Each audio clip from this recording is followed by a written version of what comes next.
Welcome back to the Invisible Wheelchair Podcast. This week is Best of 2021. And today we're doing part 1 of ways to handle anxiety during a pandemic.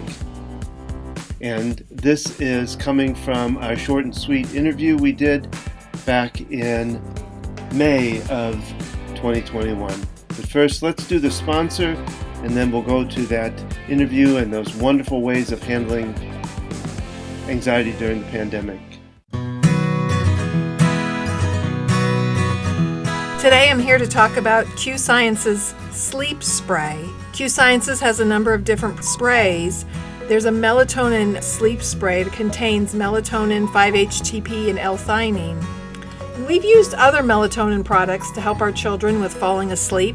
Melatonin is something that occurs naturally in our body that helps us quiet and calm down for sleep, and yet I really feel like I've seen a difference in the spray versus other products. Our youngest is here to talk about it. What things did you like better about the spray versus the other things? I don't like the chew tablets because they leave like a weird taste, and they're mainly like they also have like you get bits in your teeth. Okay, so Q-Science's spray. It's a lot better, I'd say. The taste is pretty decent and it works well. Okay. I'm happy with the quality of these products and how they're helping our whole family. If you'd like to learn more, simply go to qsciences.focusedhealthyfamily.com. That's the letter Q, sciences.focusedhealthyfamily.com, or visit invisiblewheelchair.com and find out more information there. there are a lot of supplement products out there, yet you want one that's of good quality. Check out Q-Sciences for your family.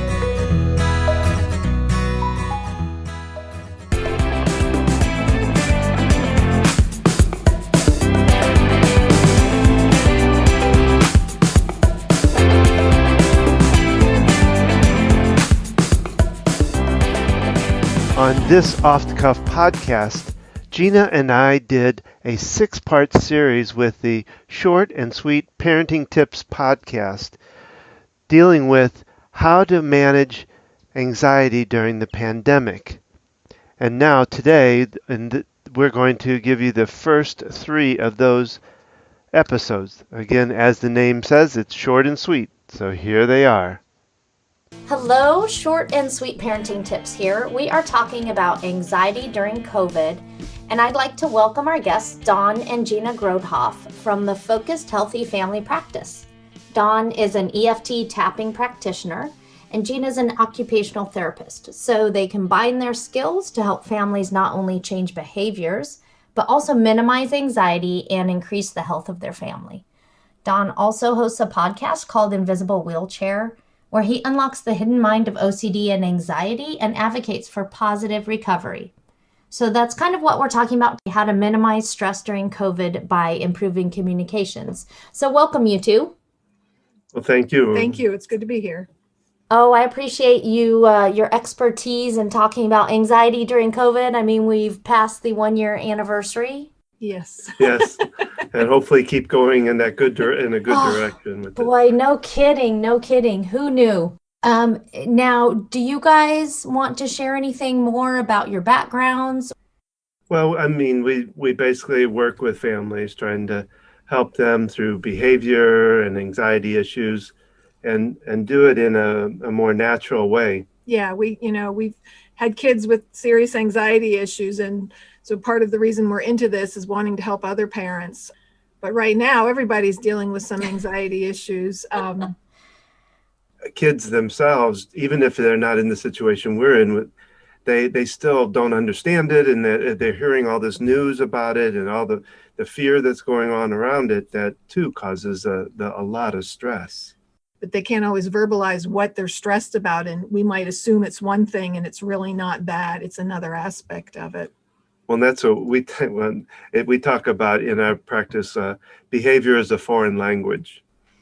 And what that means is that the behavior really is another means of communication, which is what we're talking about, that just is trying to tell of a deeper problem, the underlying problem. And I think that's one thing that we try to help families understand, that it's not really the behavior necessarily that needs to change, but you need to look at what's underneath What's it. causing the behavior, right? Kids don't just act out just to make us annoyed, even though it feels like that. There's a reason for their behavior. And just like a baby, you'd watch a baby and their behavior, and you can tell when they're hungry, when they're tired. When kids are acting out, that their behavior is not acceptable, we need to look at the reasons, what's going on, what need is not being met. Because that's really addressing those issues is really what changes the behavior. It's in the workshop we're doing right now, it's all about communication, learning new tools to be able to practice these skills, to develop new habits in your communication. Yeah, and if you all would like to send me that link, I'm happy to put it on the Short and Sweet Tips Facebook page if you're interested in me sharing that we link. have another one coming up in April. We're just about to conclude one. They're 6-week workshops as we've been doing 2 hours a night for 6 weeks. Yeah. Well, this last class was actually on praise. Oh, yes. And wow. What's really amazing about, we don't think about as parents that praise could be detrimental or could go the wrong way. Right. And so in this, we talk about the fact of, and I'll give you the example of what, we are quick a lot of times to say good job or good boy or good girl about when they do something. The trouble with that is that the next day, if they're not the good boy or the good girl, it just negates that whole thought. Versus what we teach in it is to describe what they do instead of going after like their character.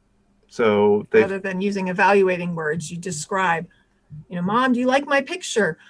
I see that you took the time to draw details of the flower and the grass. And the idea is that they in turn then praise themselves.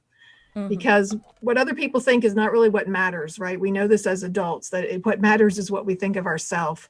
And if kids are constantly seeking that approval from others, it fosters that idea that other people have to approve of me versus recognizing their skills and their abilities. And then they're able to say, oh yeah, I'm a good drawer. I'm good at this. Oh, that's huge, because adults have a problem with that. Oh yeah. So many of us are seeking approval all the time in so many ways. Oh yeah. That's half the clients I work with, and that's what they're dealing with is they're trying to build their life on everybody else instead of on themselves. Yeah. And we work on changing that. But that praise one was one that always just kind of amazed me. I had never thought about that, so.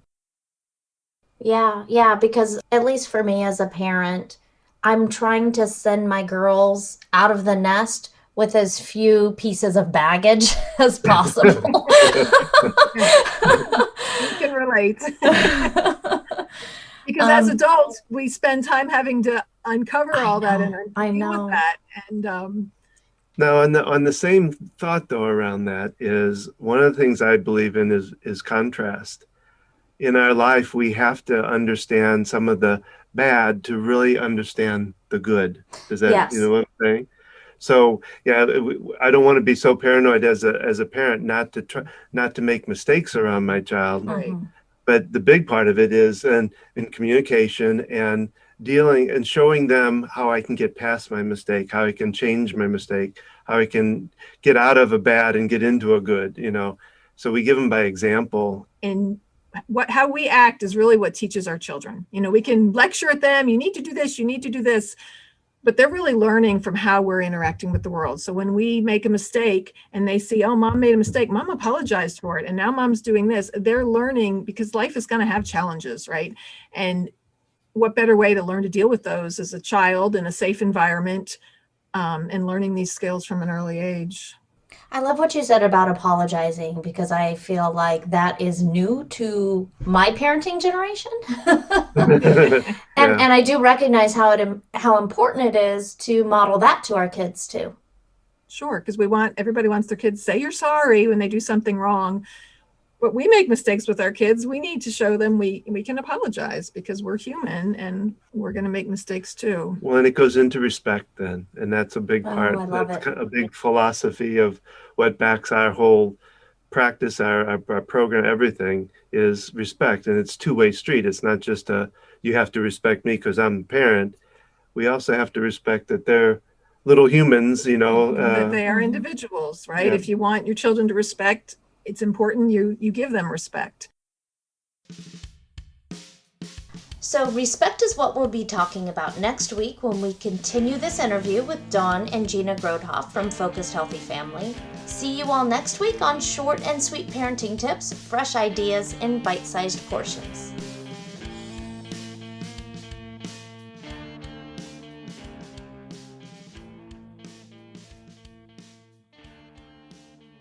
So now, part 2 of this series on dealing with anxiety during a pandemic and respect. Hey, Short and Sweet Parenting Tips here with episode 2 in the series giving parents tools to reduce anxiety during COVID. Today we're talking about respect, and we have Dawn and Gina Grodhoff here from Focused Healthy Family. Welcome back, you guys. Good to be here. Yeah, thank you. We enjoy this. Last week we covered a bit of an overview, but I feel like respect is pretty foundational too.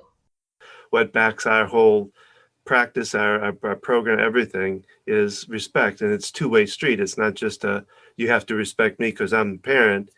We also have to respect that they're little humans, that they are individuals, right? Yeah. If you want your children to respect, it's important you give them respect. And how important that is. I know when we were growing our practice together, Don asked me in one word, what would you say is most important about our philosophy? And I said respect, because if it boils down to that, if you don't have respect for your child, well, how can you expect them to have a respect for you and others? Well, and then that the communication is one beautiful way to be able to do that too, is learning to communicate with them can build that respect and that relationship with your child. And I feel like that's something kind of new, is that we respect our kids also, and that demanding respect is not the way to get it from our kids. What do you guys think? This goes back through layers of the way things are done, and that's kind of what we work on, trying to change that pattern, to start recognizing the things we are saying and doing that really don't work. And it's only because it's habit, or that it's something that, I always talk about hearing my mom's voice come out of me, and I go, well, where did that come from? But that's the kind of thing we have to kind of work on changing, because not everything my mom said to me was the best thing for me. Right. That goes for all of us. But even if I'm intentional about it, I still repeat those patterns. And it's sort of a habit. We're in the habit, just like Don talked about, habits of how we were parented, and those things happen automatically. We need to practice new skills to be able to do different. We can have the intention, I'm going to listen better with my kids. It's a new skill that has to be learned, and you have to retrain your brain to approach things in a new way. Start building a relationship with them, so that throughout your whole life you've got a really good back and forth relationship, good communication, all of that. I feel like a lot of parents, they build their relationship by trying to be their kid's best friend. And they think that is what is going to create that friendship long term. And so I just feel like it's counterintuitive to think, okay, if I'm trying so hard to be my kid's best friend now at 5 years old, that's not how to parent them in the long run, so that when they move out of the house, they're still going to want to have a relationship with me. Did I explain that? I think part of that comes from the old authoritarian style of parenting. Do what I say, not what I do. Being lectured at, being told, be quiet, should listen but not speak, and all those kind of ideas. I think it's sort of rejection of that people go to the opposite extreme, right? But we're also, a best friend is going to say, oh yeah, your mom, my mom did this and I'm so angry at her. They're going, oh yeah, your mom sucks. And, and they have that kind of relationship that's at the same level, right? So we can have a relationship with our kids and have a connection and do things that we enjoy together, but it's different. I think it's sort of just that dichotomy. If I don't want to be like that, and then people are out there thinking I need to be my kid's friend, it's like, well, are you trying to get approval from your child? Yeah. Because you didn't have, what's going on there? What's the underlying thing there? Because it's, I hear that being a friend with your kid, I hear both sides of it, and to me, it really boils down to the respect part, and helping to foster and facilitate things with them. You are the adult.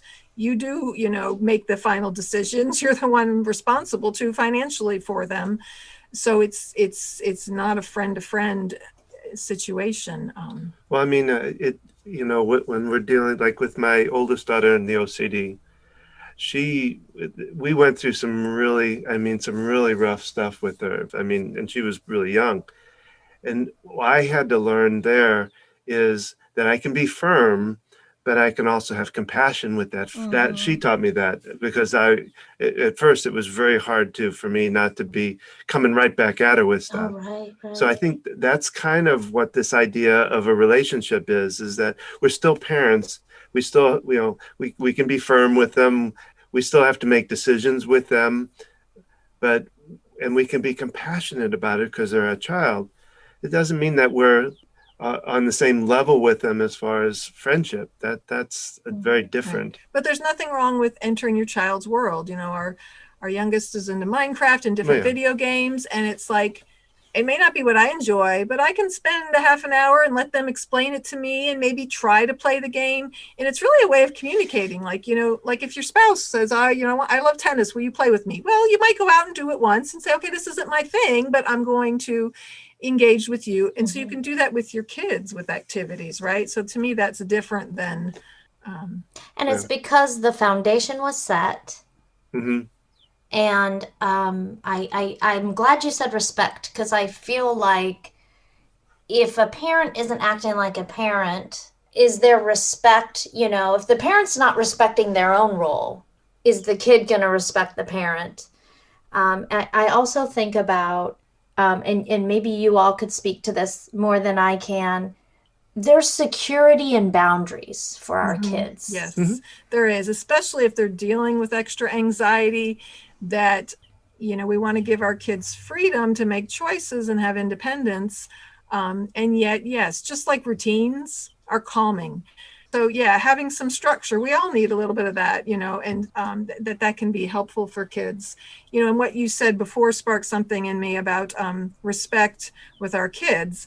I've known parents who they go to the park and the kid wants to keep playing, and they stay and they play. So there's also a point where if you're not respecting your own needs and you're letting your kids' needs come first and trump yours, then what are you teaching your kids? That my kids matter more than me. Oh, that's huge. You got to take care of yourself too. So it's a mutual thing. Well, you really want to do this.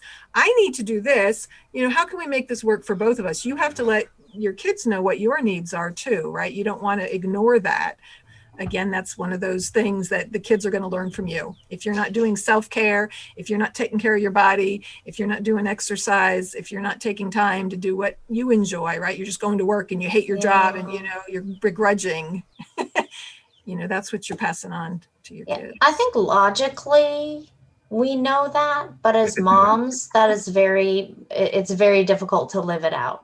Well, yeah, because you get busy. There's things that have to be done. You got to feed the kids. You got to get the laundry done. You got to do the grocery shopping. For a lot of people, they said they enjoyed the aspect of the pandemic they've enjoyed is, being forced to be at home. And, like all of a sudden, and now I have more time because these other activities have been shut down, right? And so it's set them up in this new environment, and they're pointing out all the positives from the experience.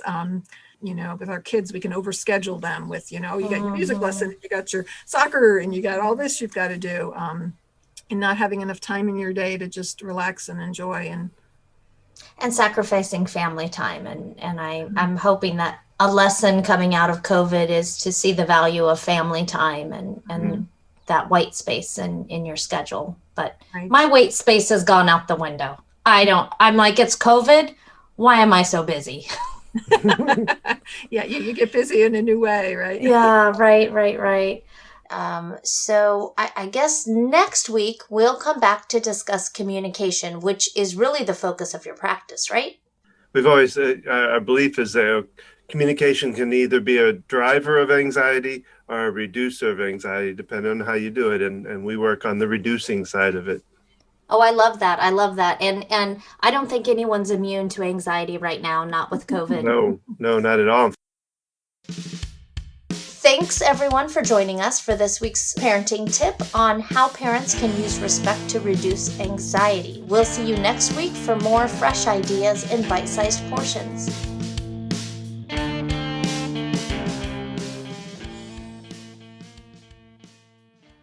And now on to part 3 of our series about dealing with anxiety during the pandemic.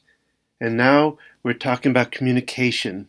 Well, today on Short and Sweet Parenting Tips, we continue our series on reducing anxiety, and today we're talking about communication. Dawn and Gina Grodhoff from Focused Healthy Family are here again, and their entire practice centers on improving communication. So that's what we're talking about today. Well, I mean, we basically work with families trying to help them through behavior and anxiety issues and do it in a more natural way. Yeah, we had kids with serious anxiety issues, and so part of the reason we're into this is wanting to help other parents. But right now, everybody's dealing with some anxiety issues, and realizing how important communicating is to help those people. We've always our belief is that communication can either be a driver of anxiety or a reducer of anxiety, depending on how you do it, and we work on the reducing side of it. Oh, I love that. And I don't think anyone's immune to anxiety right now, not with COVID. No, not at all. Especially with parents, but I know people who don't have kids and aren't homeschooling, and their nerves are racked too. Well, yeah. You can only take so much sequestering, Right. We are social people. Yeah. Yes. And now we're all stuck at home, with our kids, for those people who usually went to work and their kids went to school. And so communicating is always important, but it's even more important, in that environment of being there with them all day long and really thinking intentionally about how we're talking to each other, because it really has a big impact. Right. Being intentional. We talk a lot about that. My husband and I he was a guest on my podcast, and we talked about being intentional and how important that was to the health of the family. So let's dig in. So what is your maybe number one suggestion on communication lowering anxiety? Well, our workshop is based on the book called How to Talk So Kids Will Listen and Listen So Kids Will Talk. It's by Adele Faber and Elaine Maslish. So that's kind of a part of our practice, is using that skill. And so we've worked with them and created this workshop that we're offering to parents. It really focuses on those communication skills. And the first aspect is dealing with feelings. And it really always goes back to that. We need to learn how to listen to and accept our children's feelings, okay? And everyone says, oh, you need to listen, it's important to listen. But what does it really mean to listen to someone when they're sharing with you? A large part of it is being quiet. Yeah. Our kids come to us, I'm all upset, my friend did this to me, I can't believe it, they hate me, everybody hates me, and they're going on and on. And we're very quick to jump in. Oh, it's not that bad. Oh, tell me about it. Oh, that's awful. They did that to you. And we get so wrapped into it, and they don't feel heard. A lot of times what they need is us to turn our attention, stop what we're doing, look at them. And one pointer is just acknowledging what they're saying with the word. Oh, and they will spill out their stuff. And then be quiet. That's the other, the one word, and then shut up. A lot of times when they're able to verbalize it, when they feel like you've heard them, and then, sometimes they can't identify a feeling, especially if a child is so upset, no matter what the age, then you can, wow, that sounds really upsetting, or your feelings were hurt. And if you're wrong, they'll correct you. And so as little as acknowledging, responding with a word like, oh, paying attention to them and helping to acknowledge that feeling, a lot of time that's all they need. And then they'll move on with their day. Whereas before, you're trying to fix it. You're wait, you should do this. Let's problem solve. Let's go through this. Or you're dousing it. You're putting it. No, it's not that bad. Yeah. Oh, that's ridiculous. That's silly. You shouldn't be worried about that. Oh, your friends don't really think that about you. You don't realize what you're doing is negating what they're feeling. Oh, we need to accept all feelings. We're going to be sad. We're going to be hurt. We're going to be angry. And those feelings need to be accepted. In order for us to move forward with them, we have to first acknowledge what we're feeling. Well, I tell a little story that we tell, if it's okay. Oh, sure. There was a time when our oldest, I think he was probably 11. Anyway, somewhere, he and his sister had a big blowout of some sort upstairs. And he came down our steps just fussing, just going at it. She did this. I can't believe it. Just really reared up, Now, normally for myself, I would probably have done, and before all of this, I would have said, oh, come on, it isn't that bad. Just get over it. but I was standing back from it, so I kind of saw them. They didn't really see me, but I was watching them. Well, Gina just kind of stepped back. She went, "Wow, you are really upset. I really want to understand. Tell me a little bit more." And I can still picture my son kind of turning around like, "Are you talking to me?" And his energy went down probably by about 50%. And he said, well, and he just kind of went on. And she just said, "Well, is there anything else?" And when she was done, she said, "Well, how do you think you could resolve this?" Put it all back on him. And he said, "Well, I guess I could go up and talk to her." And she said, "Well, do you need me in there as kind of as referee or, mediator?" And he said, "No." And I swear, 5 minutes later, they were up there giggling with each other. Oh, wow. What a beautiful result. Yeah. And so what we tell people is, which would you rather have? Would you rather have a 5 or 10 minute conversation, or would you want to have an hour-long battle? Yeah. Right. A lot of times people say, "Oh, it's so much work to learn these skills and to do things differently." And yet it really can be as simple. A lot of it is about being quiet and letting your kids speak and express what they're feeling. Our youngest is very dramatic with everything, and friends do this. And letting her let her feelings out, acknowledging them, helping to identify the feeling, and then giving them the opportunity to come up with a solution, right? We're quick to give our kids answers and solutions, but when they have that opportunity to well, what do you think you could do about that? They come up with the answers, and then they're learning that autonomy. We want our kids to be able to make independent decisions. And so it really all plays together. I have a tween, so I need this advice. Well, and the age doesn't matter as much. I mean, it's easier when they're younger, yes, but this can happen at any time. I mean, I've actually worked with parents with adult kids that are having trouble and help them to work through, and communication was a big part of it, so age doesn't matter. Now, it may take a little longer, one, for the parents to learn it, and two, for the kids to kind of go, what are you doing? You're not trying to fix me. Yeah. But yeah, once you start engaging your kids, and they're like, "Oh, they're actually listening to me." And it really can change that relationship and definitely help bring down anxiety, as is so important right now and always. Yes. So if a parent did one thing today or this week that would decrease anxiety, what would you say that would be? I would say accepting children's feelings. Yeah. Listening and letting them have their feelings, letting them know it's okay no matter what they're feeling. Being quiet. Yeah, I mean that's zip it.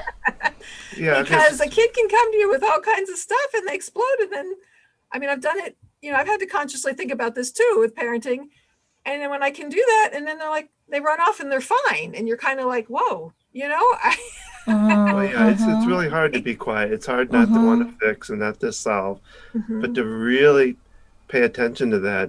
It can be as simple as that. And with young kids they're having a fit or whatever, helping them to identify those feelings. You're frustrated or you're angry, Putting words to it for them when they can't do that. Then it's giving them a skill to identify those feelings. Yeah, and validating those feelings like we already talked about.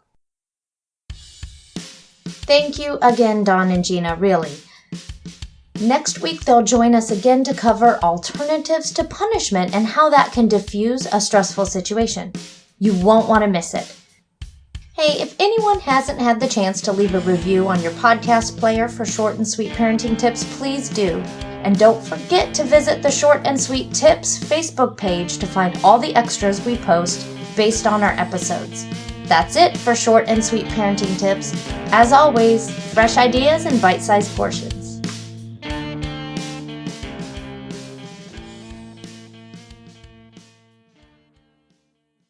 So that's it for the first 3 parts of this 6-part series dealing with anxiety during the pandemic. Stay tuned next month for the continuation of this series, where we're going to talk more about how to handle anxiety during the pandemic with Short and Sweet Parenting Tips podcast.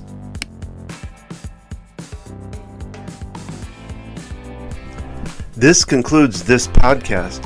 We hope you will subscribe if you haven't already. Remember, we would love your comments, or if you have a story to tell, we want to put it up on the podcast. Simply go to invisiblewheelchair.com to do that. Don't forget to like us on Facebook at invisiblewheelchairpodcast. If you or someone you know would like to be a guest, we love guests. So simply go to invisiblewheelchair.com and contact us from there. Gina and I are here to help you or your family get to a better place naturally. Simply visit focusedhealthyfamily.com for more information. Thank you for joining us on this journey. Keep tapping and focusing forward for a better way.